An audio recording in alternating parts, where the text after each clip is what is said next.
இந்த 2026ல குரு உச்சமான இடத்துக்கு வராரு.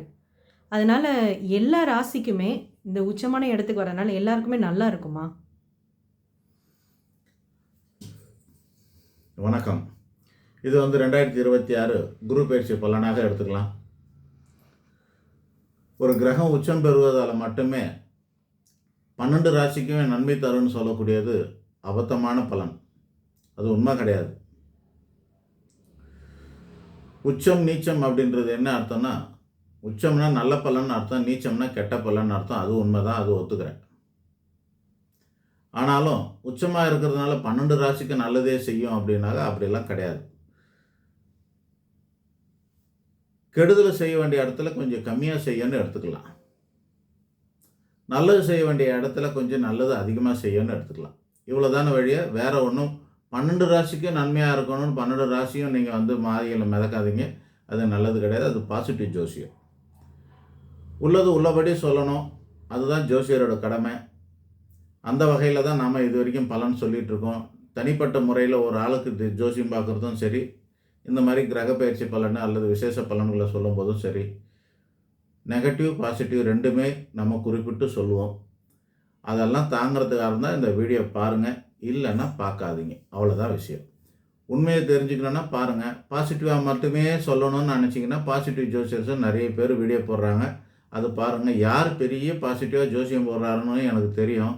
வேணும்னா நீங்கள் தனிப்பட்ட முறையில் ஃபோன் பண்ணிக்கிறேன். அந்த பாசிட்டிவ் ஜோசியருடைய இதை சொல்கிறேன். நீங்கள் அவரோட சேனலில் நீங்கள் பார்த்துட்டு உக்காந்துட்டுருங்க. ஆனால் உண்மையை தெரிஞ்சுக்கிறேன்னா நம்ம சேனலை பாருங்கள். வெறும் ஒத்த கிரகம் நம்ம வாழ்க்கையை நடத்தாதுங்கிறத தெரிஞ்சுக்கிங்க. ஒரு வீடியோவில் நம்ம குரு பயிற்சி பலன், சனி பயிற்சி பலன்லாம் சொல்லும்போது ஒவ்வொரு நேரமும் நம்ம என்ன சொல்கிறோன்னா 9 கிரகம் சேர்ந்து தாங்க பலன் தரும்.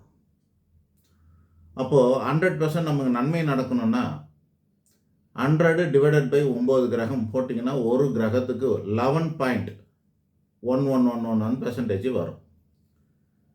இன்றைக்கி தேதிக்கு எத்தனை கிரகம் நமக்கு சாதகமாக இருக்கோ அத்தனை பலன் நமக்கு கிடைக்கும்னு அர்த்தங்க. அத்தனை பெர்சன்டேஜ் நமக்கு கிடைக்கும்னு அர்த்தம். இன்றைக்கி தேதிக்கு எத்தனை கிரகங்கள், அது அந்த கிரகங்களை 3ஆக பிரிக்கிறாங்க. ஒன்று வருட கிரகங்கள். வருட கணக்கில் ஒரே இடத்துல இருந்து இடம் மாறுவது வருட கிரகங்கள்னு பேர். அந்த வகையில் சனி பகவான் 2.5 வருடங்கள் ஒரே ராசியில் இருப்பார். ராகுவும் கேதுவும் 1.5 வருஷம் இருக்கும். ஒரே நேரத்தில் இடம் மாறும். 1.5 வருஷத்துக்கு இருக்கும். குரு பகவான் 1 வருஷத்துக்கு இருப்பார். இது எல்லாம் துல்லியமான வருஷ கணக்கில், அப்ராக்சிமேட்லி வருஷ கணக்கு. 1 வருஷம், 1.5 வருஷம், 2.5 வருஷம். இது 4 வருட கிரகங்கள்னு பேர். நீண்ட நாட்கள் இருப்பதால் இதனுடைய பயிற்சி பலன்களை தான் பெருசாக நம்ம பேசிக்கிறோம். ரொம்ப நாளாக இருக்கும். 1 வருஷத்துக்கு குரு பகவான் இருப்பார். 1.5 வருஷத்துக்கு ராகு கேது பயிற்சி இருக்கும். சனி ஒரே இடத்துல 2.5 வருஷத்துக்கு இருப்பார். இதை தான் நம்ம பலனாக பார்க்குறோம். அடுத்த சில காலத்துக்கு எப்படி இருக்கும்னு சொல்லிட்டு. அதுக்கப்புறம் 4 கிரகம் இப்படி ஆயிடுச்சு. அடுத்த 4 கிரகம் மாத கிரகங்கள். அது எது அப்படின்னா சுக்கிரன், செவ்வாய், சூரியன், புதன் அப்படின்னு சொல்லக்கூடிய 4 கிரகங்கள் இருக்குது. புதன் சுமார் 25 நாளைக்கு ஒரு வாட்டி ஒரு ராசியை மாறிடுவார்.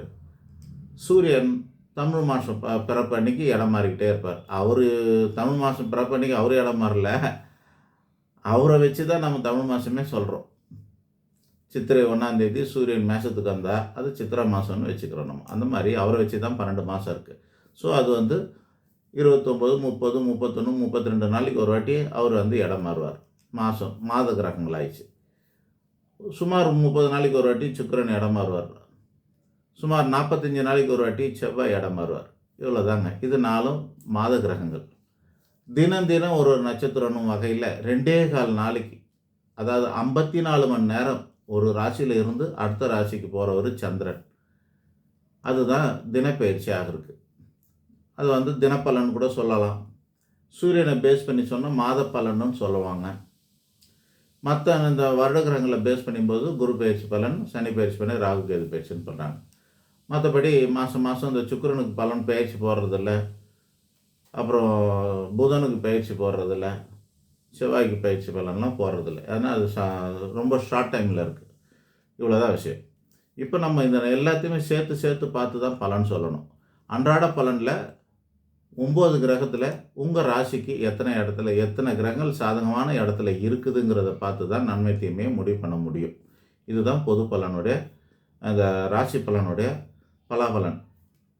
இப்போ நம்ம சொல்கிறது குரு பயிற்சி பலன் அப்படின்னு சொன்னாலும் அந்த குரு பயிற்சியோடு சேர்ந்து ராகு, கேது, சனி ஏற்கனவே எங்கெங்கே இருக்குது அதோடைய பலனும் சேர்த்து சொல்லலாம். இந்த குரு பயிற்சி ஒரு வருஷத்துக்கு இருக்கும்னு சொன்னாலும் இந்த வருஷம் ஜூன் மாதம் ஜூன் 1ஆம் தேதி அன்றைக்கி மிட்நைட்டு அவர் இடம் மாறுறாரு. ஸோ நீங்கள் வந்து 1ஆம் தேதினு வச்சுக்கலாம், இல்லை 2ஆம் தேதினு வச்சுக்கோங்க. ஜூன் 2ஆம் தேதியிலேருந்து குரு பயிற்சி மாற்றம் உங்கள் எல்லாருடைய வாழ்க்கையில் ஜூன் 2ஆம் தேதியிலேருந்து மாற்றங்களை நோக்கி போகும்னு அர்த்தம். அடுத்த வருஷம் வரைக்கும் இருக்கும், அது அடுத்த வருஷம் ஜூன் மாதம் வரைக்கும் இருக்கும். அப்படின்னாலும் நடுவில் அக்டோபர் 31, அதாவது நவம்பர், டிசம்பர், ஜனவரி 24 வரைக்கும் ஒரு 84 நாளைக்கு ஃபாஸ்ட் ஃபார்வர்டாக தமிழில் அதிசாரமாக அடுத்த ராசியான சிம்ம ராசிக்கு போயிடுவார். இப்போது மிதுனத்திலேருந்து கடகத்துக்கு வரப்போகிறவர் நான் சொல்கிற அந்த நவம்பர், டிசம்பர், ஜனவரி 24ஆம் தேதி வரைக்கும் அதிசாரமாக ஃபாஸ்ட் ஃபார்வர்டாக வேகமாக அடுத்த ராசியான சிம்ம ராசிக்கு போயிடுவார். அப்போ இந்த பலன்களில் சேஞ்சஸ் இருக்கும். திரும்பவும் என்னாவது 24ஆம் தேதி ஜனவரியிலேருந்து கடகத்துக்கு வந்துடுவார். அந்த மாதிரி வர டைமில் திரும்ப இந்த பலனே வந்துடும். ஸோ நீங்கள் அதுக்குள்ளே என்ன ஆகும்னா நடுவில் டிசம்பர் 5ஆம் தேதி ராகு கேது வேறு பயிற்சி ஆகிடும். ஸோ ஒரு வருஷ பலன் இப்போ நம்மளால் சொல்ல முடியாது. அடுத்து சேஞ்சஸ் இல்லாத காலகட்டம் அப்படின்னா ஜூன் 2ஆம் தேதியிலிருந்து அக்டோபர் 31ஆம் தேதி வரை உங்கள் ராசிக்கு எப்படி இருக்குன்றது மட்டும் நம்ம சொல்கிறோம். இதை எதை வச்சு? ராகு, கேது, சனி, குரு 4 கிரகத்தை வச்சு சொல்கிறோம். பார்த்துக்கங்க. திரும்பவும் சொல்கிறேன், பாசிட்டிவ் மட்டும் எதிர்பார்க்காதீங்க. இப்படி மேலோட்டமாக சொல்கிறோன்னாக்கா 6 ராசிக்கு நன்மை தரக்கூடிய 1, 2, 3, 4, 5 6 ராசிக்கு நல்ல பலன் தரக்கூடிய நிலைமையில் இருக்குது. 6 ராசிக்கு கெட்ட பலன் தரக்கூடிய நிலைமையில் இருக்குது. இதில் ரொம்ப கெட்ட பலன் தரக்கூடிய ராசியாக ஒரு 3 ராசியும் இருக்குது. ஆக 3 வகையாக பிரிச்சுக்கலாம். 3 ராசிக்கு ரொம்பவும் கெடுதலான பலாபலன். ஏன்னா இந்த 4 வருடங்களுக்கும் சாதகமாக இல்லாத சூழ்நிலை ரொம்ப கெடுதலான காலகட்டமாக சொல்லலாம். குரு பயிற்சியும் சனி பயிற்சி இதெல்லாம் சேர்ந்து பார்க்கும்போது குரு பயிற்சிங்கிறது என்னன்னா 2ஆம் இடம், 5ஆம் இடம், 7ஆம் இடம், 9ஆம் இடம், 11ஆம் இடம், இந்த 5 இடங்களில் குரு நிற்கிற காலம் தாங்க குரு பயிற்சி நல்ல காலம்னு அர்த்தம்.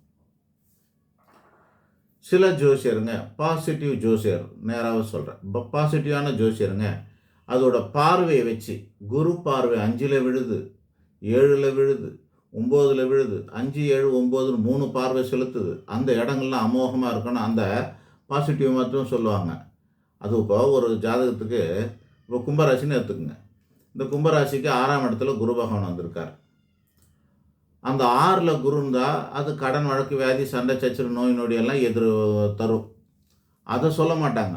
அதை ஐடு பண்ணிவிட்டு குரு பார்வை உங்கள் ராசிக்கு வந்து 10ஆம் இடத்துல குரு பார்வை இருக்குது, 12ஆம் இடத்துல குரு பார்வை வருது, 2ஆம் இடத்துல குரு பார்வை வருது. ஆக 10ல் குரு வருதுனால வருமானம்லாம் அமோகமாக இருக்கும். 12ல் குரு வருதுன்னா உங்களுக்கு சுப செலவுகள்லாம் ஆகும். வீடு, மன, வாகனங்கள்லாம் வாங்குவீங்க. உங்களுக்கோ இல்லை உங்கள் குடும்பத்தில் இருக்கிறவங்களுக்கு கல்யாண செலவெல்லாம் ஆகும். 2ஆம் இடத்துல குரு பார்வை விழுது, தனஸ்தானத்தில் தனக்காரகன் குரு பார்க்குறாரு, அதனால் பணம் கொட்டும் இப்படிலாம் ஊற்றுவாங்க. பார்வை 365 நாள் மட்டும் இல்லைங்க, நீங்கள் உயிரோடு இருக்கிற கடைசி நாள் வரைக்கும் அந்த 3 பார்வை ஏதாவது 3 ராசியை பார்த்துக்கிட்டே தான் இருக்கும். அதுக்கு ஒன்றும் பலன்னு சொல்ல வேண்டிய அவசியம் கிடையாது. மாறுறது இடம் மாறும்போது அது உங்களுக்கு சாதகமான இடத்துல இருக்குதா இல்லையா அப்படிங்கிறது தான் அர்த்தம். சாதகமான இடம் 5 சொல்லிட்டேன், பாதகமான இடத்த மீதி எல்லாம் பாதகமான இடம் 5 போனால் மீதி 7 இடம் பாதகமான இடம். அதையும் சேர்த்து தான் பார்த்து சொல்லணும். அதை வேணால் முன்னாடியே சொல்லிடுறேன், எல்லா ராசிக்கும் சேர்த்து. ஜென்மத்தில் குரு வந்தால் ஜென்ம ராமர் வனத்திலேன்னு சொல்லி ஒரு பழமொழி சொல்கிறாங்க. அதாவது ராமருக்கே ஜென்மத்தில் குரு வந்தப்போ அவர் காட்டுக்கு போனார், வனவாசம் போனார்னு அர்த்தம். 3ஆம் இடத்துல குரு வரும்போது துரியோதரன் செத்து போனது 3ல் குரு வந்த காலம்னு சொல்கிறாங்க. 4ஆம் இடத்துல குரு வரும்போது பாண்டவர்கள் தன்னோட ராஜ்யம் மட்டும் இல்லை, சொத்து சுகம் எல்லாத்தையும் இழந்தாங்கன்னு அர்த்தம்.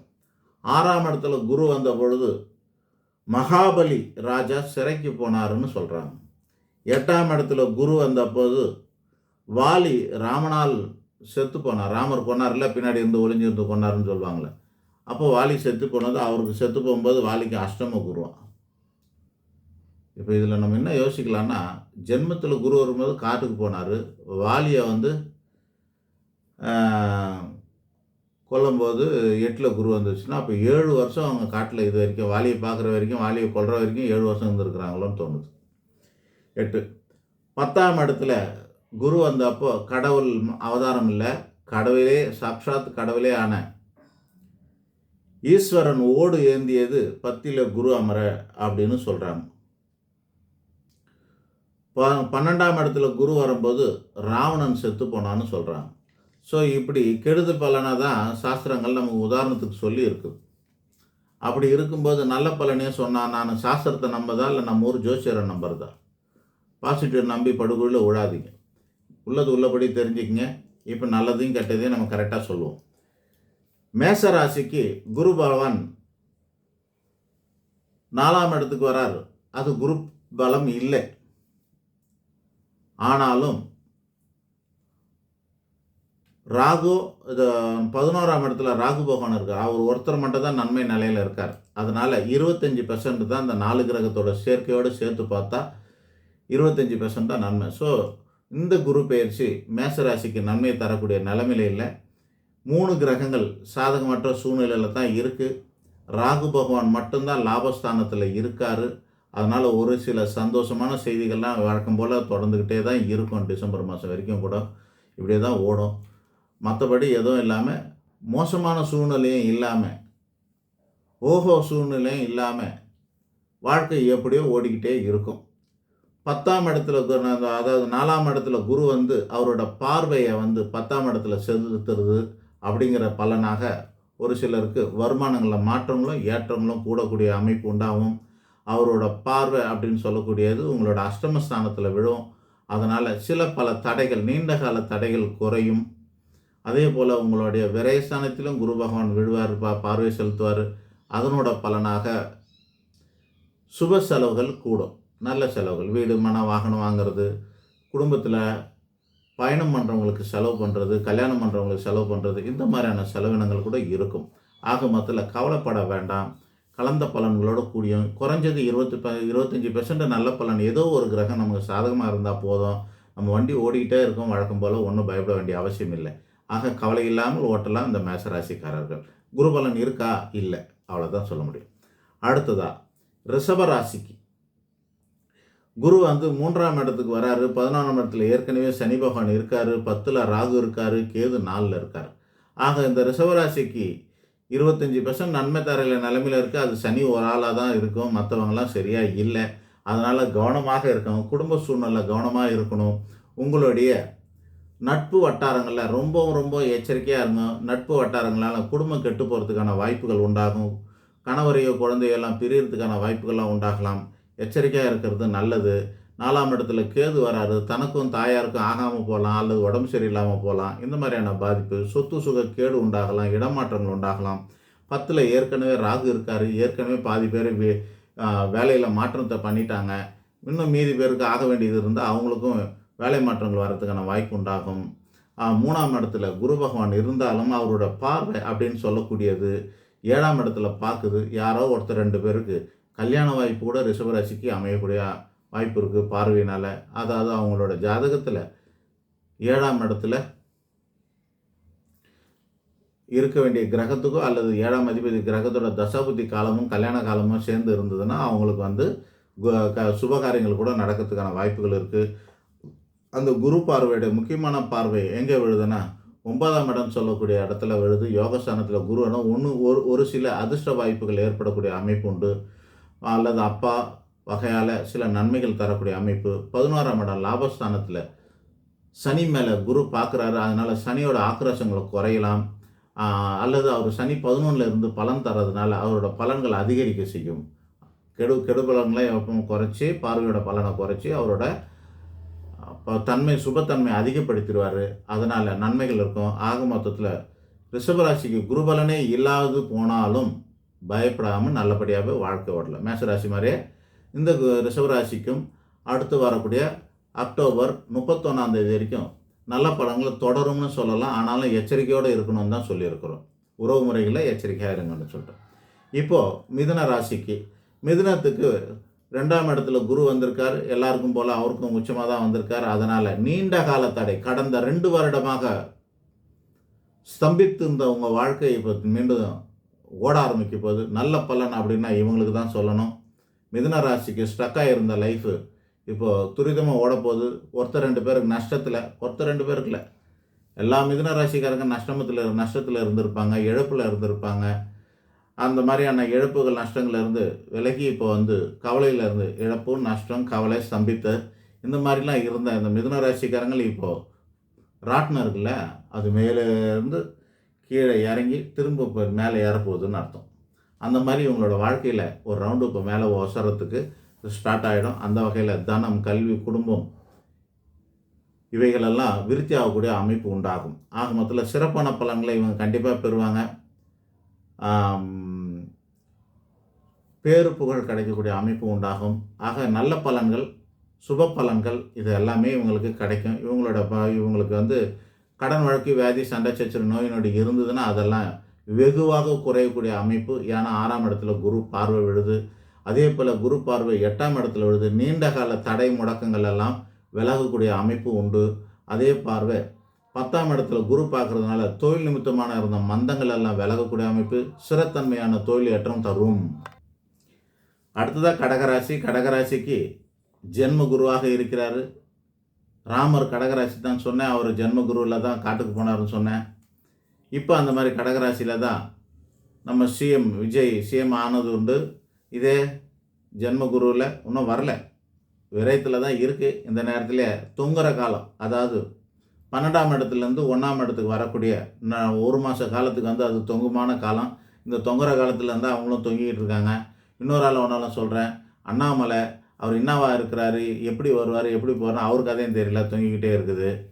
அவர் புது கட்சி ஆரம்பிப்பாரா அல்லது பழைய கட்சியில் தலைமை பொறுப்புக்கு வரப்போகிறாரா அல்லது மத்தியில் அமைச்சராக போகிறாரா, என்ன நிலைமைன்னு தெரியல, அல்லது மொத்தமாக எங்கே போக போகிறாரா தெரியாது. ஸோ ஆக மொத்தத்தில் அவருக்கும் தொங்கிக்கிட்டு இருக்குது. காரணம் என்னென்னா அந்த சந்தி காலத்தில் எப்போவுமே இதுவா அதுவான்னு தெரியாமல் இருக்கும். ஆக விரயத்து குருவில் இருந்தப்போ நடந்த எலெக்ஷன் தேதி முடிவுகள் அப்படிங்கிறது இப்போ வரைக்கும் தொங்கிட்டு இருக்கு. ஜூன் 1ஆம் தேதிக்கு மேலே தான் ஒரு தெளிவுக்கு வரும்னு சொல்லலாம்.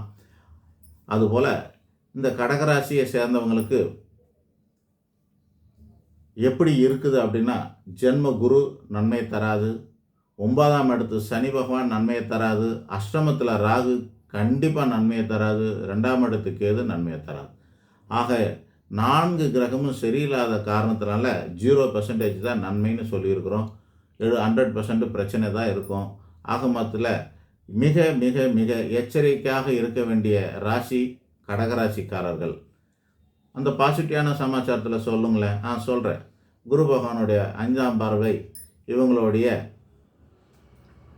குரு பார்வை 5 இல்லைன்னா கடகத்துக்கு 5ஆம் இடம்னு அர்த்தம். புத்திரஸ்தானத்தில் விழும். அதனால் குழந்தைங்களுக்கு சில நன்மைகள் உண்டாகும், அந்தஸ்து உண்டாகும், பதவி கிடைக்கும்.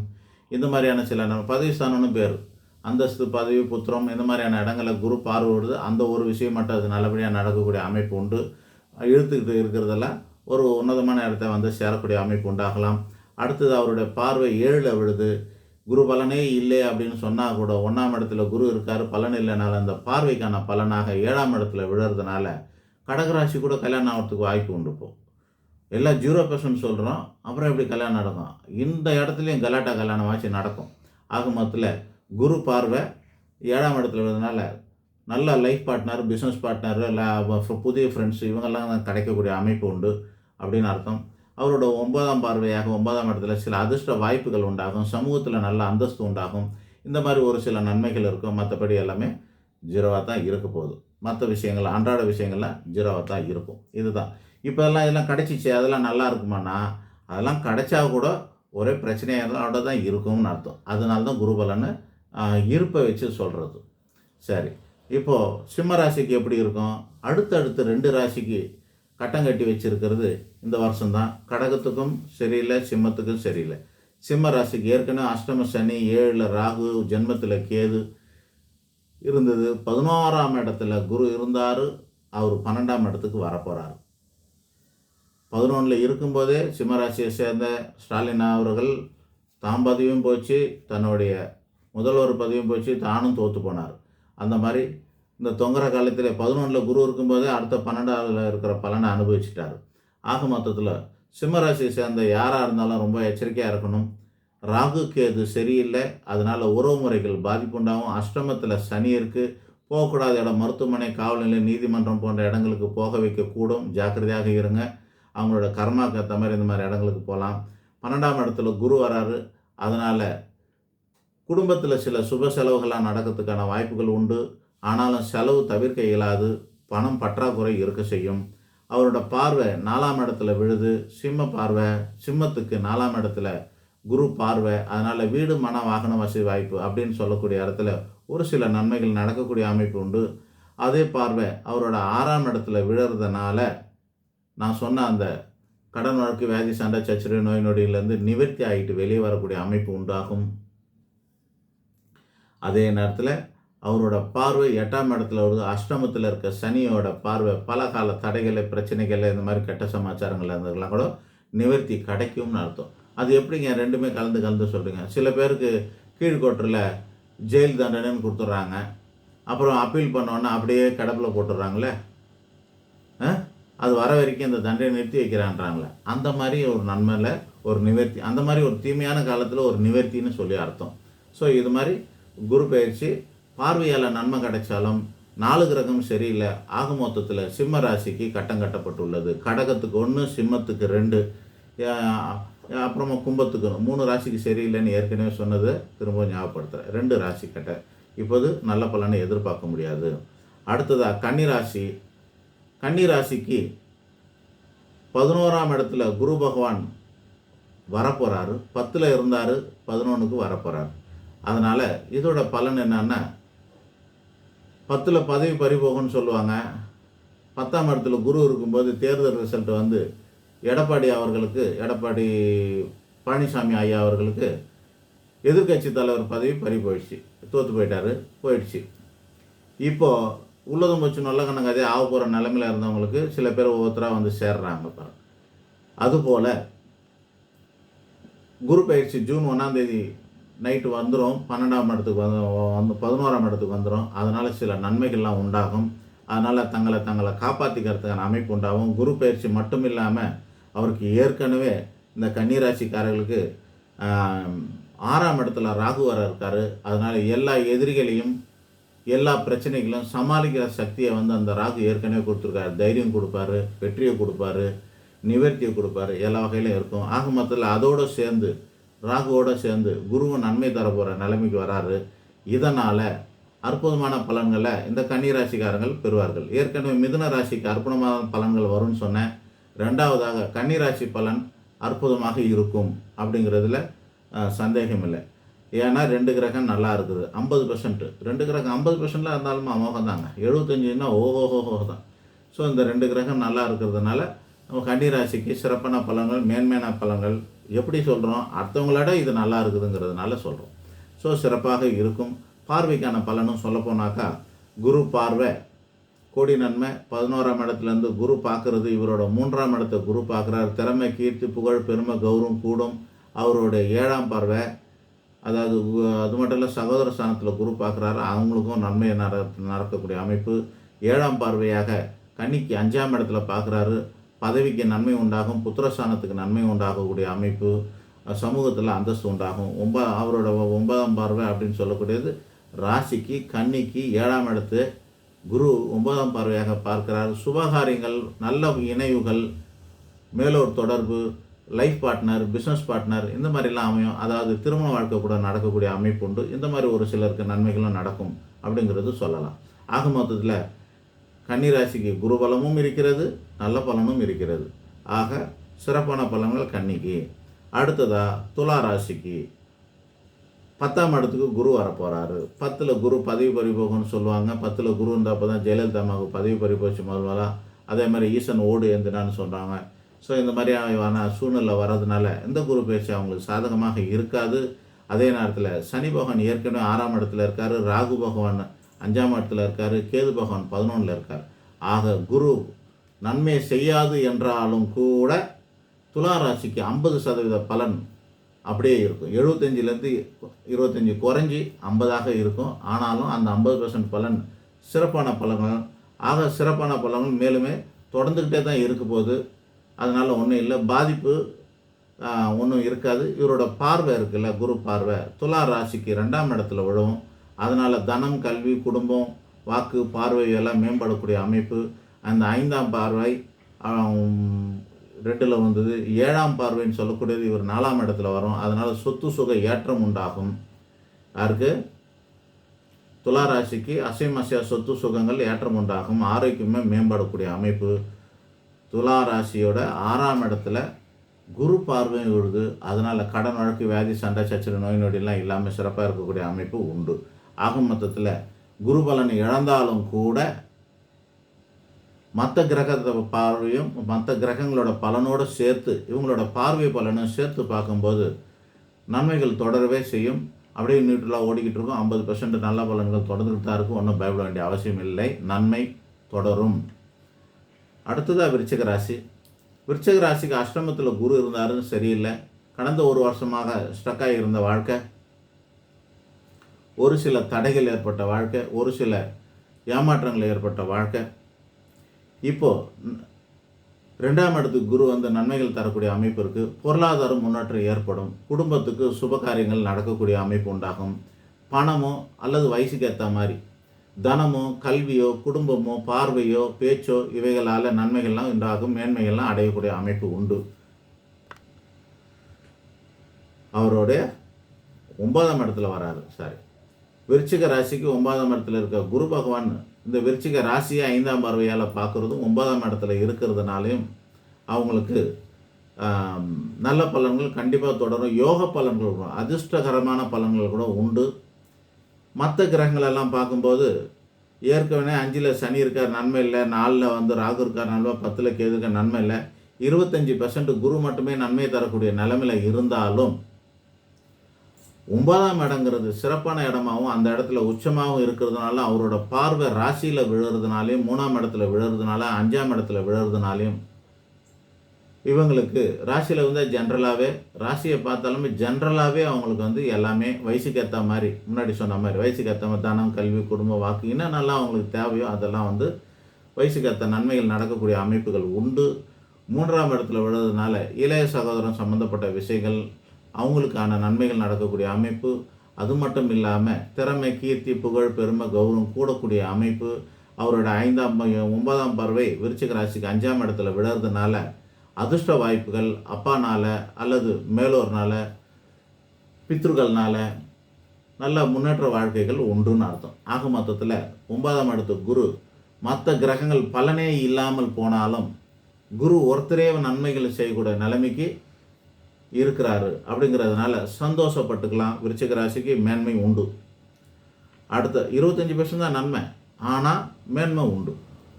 அடுத்த தனுசு ராசிக்கு அஷ்டம குரு, 4ஆம் இடத்துல அர்த்தாஷ்டம சனி, 3ஆம் இடத்துல ராகு பகவான், 9ஆம் இடத்துல கேது பகவான். ராகு ஒருவரே இப்போ நன்மை செய்கிற நிலைமையில் இருக்கார். வேறு யாருமே நன்மை செய்கிற நிலைமையில் இல்லை. ராகு பகவான் வச்சு தான் இந்த காலத்தை ஓட்டணும். அது அடுத்த 5 மாத காலத்தை ஓட்ட வேண்டியது இருக்குது. அக்டோபர் முடிகிற வரைக்கும் ஏதாவது நல்லது சொல்லுங்கள் அப்படின்னா பார்வை வச்சு தான் நல்லது சொல்லணும். அவரோட பார்வை விரயத்தில் விழுது. அதனால் விரயங்களை தவிர்க்கலாம். அஷ்டமத்தில் பார்வை விழுறதுனால இது அஷ்டமத்திலேருந்து அவரோட பார்வை விரயத்தில் விழுறதுனால அந்த விரயங்களை தடுக்கக்கூடிய அமைப்பு அல்லது சுப விரயமாக மாற்றக்கூடிய அமைப்பு. 2ஆம் இடத்துல குரு பார்வை விழுது. அதனால் பொருளாதாரம் தேவையான அளவுக்கு வரக்கூடிய அமைப்பு, பணம் கேட்குற இடத்துல கிடைக்கக்கூடிய அமைப்பு இவைகள் உண்டாகலாம். அது மட்டும் இல்லாமல் 4ஆம் இடத்துல குரு பார்க்குறாரு. அதனால் அசையம் அசையா சொத்துக்கள்லாம் இதுவரை இருந்த பிரச்சனைகள் விலகக்கூடிய அமைப்பு, ஆரோக்கியத்தில் இருந்த பிரச்சனைகள் கொஞ்சம் குறையக்கூடிய அமைப்பு. முழுசாக கிடையாது, சனி அங்கேயே தான் இருக்கார், பார்வை தான் விழுது, குருவோட பார்வை தான் கிடச்சிருக்கு. அதனால் எல்லாத்துலேயும் சில சில மேன்மைகளும் நன்மைகளும் கொஞ்சம் நிவர்த்திகளும் கிடைக்கக்கூடிய அமைப்பு இருக்குதுன்னு சொல்லலாம். ஏற்கனவே 3ஆம் இடத்துல ராகு இருக்கார், எந்த வகையான கெட்ட பேரும் வந்துடாது, எல்லாமே நல்லபடியாக ஓடும். 3ஆம் இடத்துல இருக்க ராகு உங்கள் பேரை வந்து காப்பாற்றிக்கிட்டு இருப்பார். ஆக மொத்தத்தில் அஷ்டமத்தில் குருவாக இருந்தாலும், குருபலம் இல்லை என்று சொன்னாலும், உங்களுக்கு தனுசு ராசிக்கு 25% பலன் உண்டு. அந்த ராகு ஒருத்தர் வந்து உங்களை எல்லா வகையிலும் காப்பாற்றுவார். ஆக மொத்தத்தில் இப்போ நடக்கிற மாதிரி ஓடலைனாலும், கொஞ்சம் சரிவுகள் இருந்தாலும் கவலைப்பட வேண்டாம், வாழ்க்கை ஒன்றும் பிரச்சனை இல்லாமல் ஓடும் அப்படின்னு சொல்லலாம். மகர ராசிக்கு உண்மையிலேயே 7.5 சனி முடிஞ்சதாக ஃபீல் பண்ண போகிற காலமே இந்த ஜூன் 2ஆம் தேதியிலேருந்து தாங்க. ஏன்னா 7ஆம் இடத்துல குரு வராரு, ஏற்கனவே 7.5 முடிஞ்சு 3ஆம் இடத்துல தான் சனி இருக்கார், 2ல் ராகு, அஷ்டமத்தில் கேது. இது ரெண்டும் சரியாக இல்லைங்க. ராகு கேதுவோட பீடிகையில் இருக்கிறீங்க, ஆனாலும் சனியும் குருவும் உங்களுக்கு நன்மை தரக்கூடிய நிலைமையில் வந்துச்சு. ஏற்கனவே சனி ஒருத்தர் தான் நன்மை செஞ்சார், இப்போ குருவும் நன்மை செய்கிறாரு. சிறப்பான பலன், வயசுக்கு ஏற்ற பலன் அமோகமாக வரும். ராசியை குரு பார்க்குறாருங்கிறதுனால, அதுவும் உச்சநிலையில் பார்க்குறாங்கிறதுனால மகர ராசிக்கு எல்லா விதமான நன்மைகளும் தரக்கூடிய அமைப்பை இந்த குரு பார்வை உங்களுக்கு கொடுக்கும். முக்கியமாக கல்யாண வயசில் யாராவது வந்தாங்களா, இதை பயன்படுத்திங்க, இந்த 5 மாதத்தில் கல்யாணத்தை முடிக்கிறதுக்கு ஏற்பாடு பண்ணிக்கிங்க, நல்லதுன்னு அர்த்தம். அதுபோல் அவரோட பார்வையை சொல்லப்போனால் 11ஆம் இடத்துல விழுது.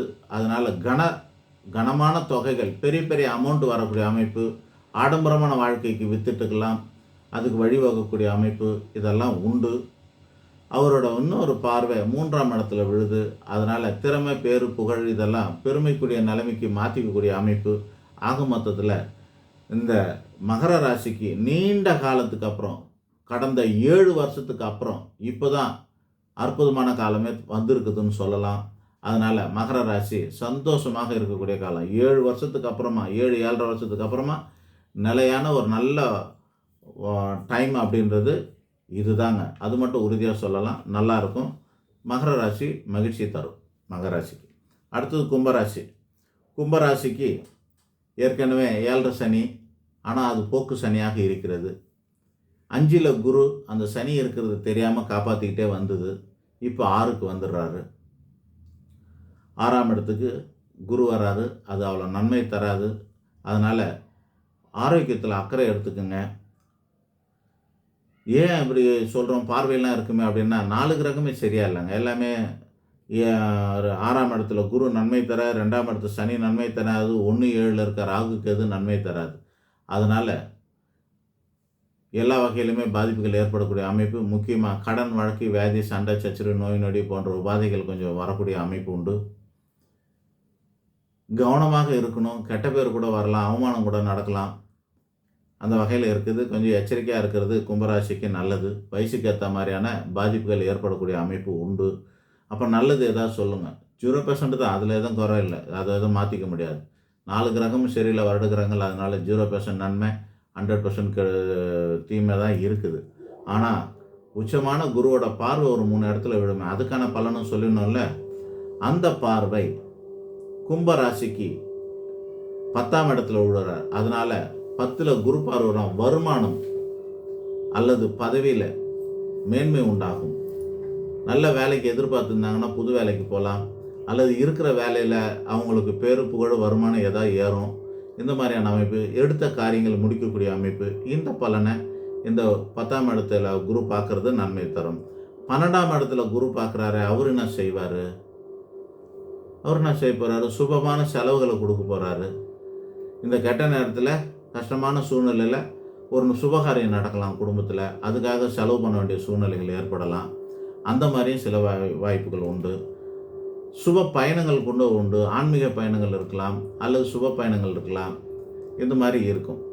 இன்னொன்று, 9ஆம் பார்வையால் ராசிக்கு 2ஆம் இடத்துல விடுறாரு. அப்படி என்னன்னா, குடும்பத்தில் ஏற்படக்கூடிய சலசலப்புக்கு ஒரு தீர்வு கிடைக்கக்கூடிய அமைப்பு, குடும்பத்தில் இருக்க மந்தகதி மாறக்கூடிய அமைப்பு, பொருளாதார மேம்பாடு கொடுக்கக்கூடிய அமைப்பு. ஒரு பக்கம் இவரோட தனஸ்தானத்தை தனக்காரகன் குரு பார்வை அப்படின்னு தான் முதல்ல சொன்னால, அதே மாதிரி இருக்கிறதுனால கொஞ்சம் பணப்புழக்கங்கள் ஏற்படும். அதை வச்சு நீங்கள் சமாளிச்சுக்கலாம். இது ஓரளவுக்கு பார்வை மட்டுமே நன்மை செய்யுது. என்ன இருந்தாலும் பெர்சன்டேஜ் மாறாது. 0% அப்படின்னு சொல்லக்கூடியது 4 கிரகம் சரியில்லைங்கிறதுனால 0% அப்படியே தான் இருக்குது. அதனால் எச்சரிக்கையோடு கவனம் செலுத்தினீங்கன்னா பார்வை பலன் நீங்கள் முழுசாக அனுபவிக்கலாம். அடுத்ததாக மீனராசிக்கு பலன். 5ஆம் இடத்துல குரு வந்திருக்காரு. ஏற்கனவே ஒன்றும் இல்லை, ஜென்ம சனி இருந்துக்கிட்டு இருக்காரு. விரயத்தில் ராகு இருக்காரு. 6ஆம் இடத்துல கேது இருக்கார். 6ஆம் இடத்துக்கு கேது பகவான் பல வகையான பிரச்சனைகளை நிவர்த்தி தரக்கூடியவர். கடன், வழக்கு, வியாதி, சண்டை, சச்சரவு, நோய் நொடி போன்ற எல்லா இடத்துலையும் வெற்றி, நிவர்த்தி இவைகளை தந்துக்கிட்டு இருந்தார். இப்போது மேலும் நன்மை செய்கிற நிலைமையில் குரு இருக்கார். நீண்ட காலமாக எதிர்பார்த்துட்டு இருந்த சுபகாரியங்கள் நடக்கிறதுக்கான வாய்ப்புகள் உண்டு. நீண்ட காலமாக வராமல் இருந்த பதவி உயர்வு ஏதாவது வரணும், அல்லது ப்ரொமோஷன்ஸ் வரணும்னா அது மாதிரியான வரலாம். ரொம்ப நாளாக காத்துட்டு இருந்த புத்திர பாக்கியத்துக்காக காத்துட்டு இருந்த இளம் தம்பதியருக்கு புத்திர பாக்கியம் பிறக்கிறதுக்கான வாய்ப்பு உண்டு. குழந்தைகள் ரீதியாக கல்யாணம் ஆகலை, இல்லை சுபகாரியம் நடக்கலை, வேலை கிடைக்கலன்னு வருத்தப்பட்டு இருந்த தாயார்களுக்கும் தந்தையார்களுக்கும் அந்த நன்மைகளை ருசிக்கிறதுக்கான வாய்ப்பு உண்டு. ஆகமத்தில் 5ஆம் இடத்து குரு பகவான் அந்தஸ்தை உயர்த்தி கொடுக்கும். 5ஆம் இடத்து குரு பகவான் அடுத்த லெவலுக்கு மூவ் பண்ணி விடும். ஸோ கண்டிப்பாக இப்போ இருக்க லெவலேருந்து அப்படியே குட்டையில் தேங்கின தண்ணியாக இருந்தவங்க இனிமேல் முன்னேற்றத்தோடு நீங்கள் மாற்றத்தோடு அனுபவிக்க போகிறீங்கன்னு அர்த்தம். ஆக 5ஆம் இடத்து குரு பகவான் அடுத்த லெவலில் உங்களை தள்ளிட்டு போயிடுவார். ஒன்றும் பிரச்சனை கிடையாது. 7.5 சனி இருக்குது அப்படிங்கிற ஃபீல் கூட இல்லாத அளவுக்கு மாற்றத்தை கொடுப்பாரு. 50% நன்மைங்கிறதுனால உங்களுக்கு நன்மை எந்த ஃபீலும் இல்லாமல் 7.5 சைடோட ஃபீலே இல்லாமல் உங்களுக்கு மென்மையான பலன்கள் நிச்சயமாகும். அவரோட பார்வையோட பலன் என்ன அப்படின்னாக்கா 5ஆம் பார்வையாக ராசிக்கு 9ஆம் இடத்தை பார்க்குறாரு. சமூகத்தில் நல்ல அந்தஸ்தை கிடைக்கக்கூடிய அமைப்பு உண்டு. யோகம் வாய்ப்பு எல்லாம் கூட உண்டு. அவரோட 5ஆம் பார்வையாக உங்களோட 11ஆம் இடத்தை பார்ப்பார். இது 7ஆம் பார்வையாக 11ஆம் இடத்தை பார்ப்பார். அதனால் லாவிஸ்டாக செலவு பண்ணி லக்ஸரியாக வாழக்கூடிய ஒரு வாழ்க்கைக்கு வித்திடுவார். இது ஒரு முன்னேற்றமான, ஏற்றமான, ஆடம்பரமான காலமாக இருக்கும். அதோட பார்வை ராசியில் ஜென்ரலாகவே மனமகிழ்ச்சியை கொடுக்கக்கூடிய அமைப்பு, எல்லா வகையிலும் நன்மைகள் தரும். இதுதான் 12 ராசிக்கு குரு பெயர்ச்சி பலன். அது மற்ற கிரகங்களோடு சேர்ந்த பலன். இது எப்போ வரைக்கும் அப்படின்னா ஜூன் 2ஆம் தேதியிலேருந்து அக்டோபர் 31ஆம் தேதி வரைக்கும். அதுக்கப்புறம் ஒரு சில மாற்றங்கள் இருக்குது. அந்த மாற்றத்துக்கு தனி வீடியோ போடுவோம். நன்றி, வணக்கம்.